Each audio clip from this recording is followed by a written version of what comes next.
তো হ্যালো বন্ধুরা, তোমরা সবাই কেমন আছো? আশা করি তোমরা সবাই ভালো আছো। তো আজকে আবার একটা নতুন ব্লগ ভিডিও নিয়ে চলে এলাম। আজকে আমরা ঘুরতে যাব, সবাই রেডি হয়ে গেছি। তো এবার কোথায় যাই ঘুরতে, চলো দেখি। তো ফাইনালি বন্ধুরা আমরা ঘর থেকে বিদায় গেছি ঠাকুর দেখতে। আর সবথেকে প্রথম আমরা গেছি চয়নপুর। তো চলো চয়নপুর দেখা হবে। তো হ্যালো বন্ধুরা, আমরা চলে এসেছি চয়নপুর। আর চয়নপুরের মন্দিরটা তোমরা দেখতে পেয়েছো, খুব সুন্দর মন্দির বানানো হয়েছে। আর পুরা মায়াপুর নবদ্বীপের সিনটা মানে মন্দিরটা বানানো হয়েছে, খুব সুন্দর লাগছে মন্দিরটা দেখতে। তো চলো যাওয়া যাক ভিতর দিকে। তো ফাইনালি বন্ধুরা ভিতর দিকে ঢুকছি। তো চলো ভিতর দিকে যাওয়ার পরে ভিউটা তোমাকে দেখাই, আর কেমন লাগছে কমেন্ট করে অবশ্যই জানাবে।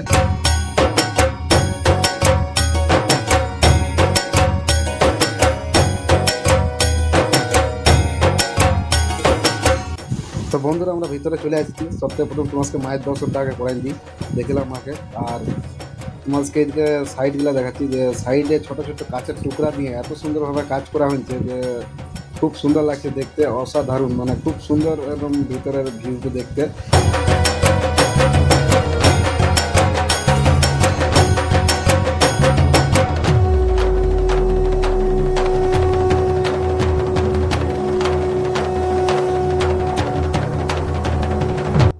তো বন্ধুরা ভিতরে ভিউটা তোমাকে কেমন লাগলো কমেন্ট করে অবশ্যই জানাবে।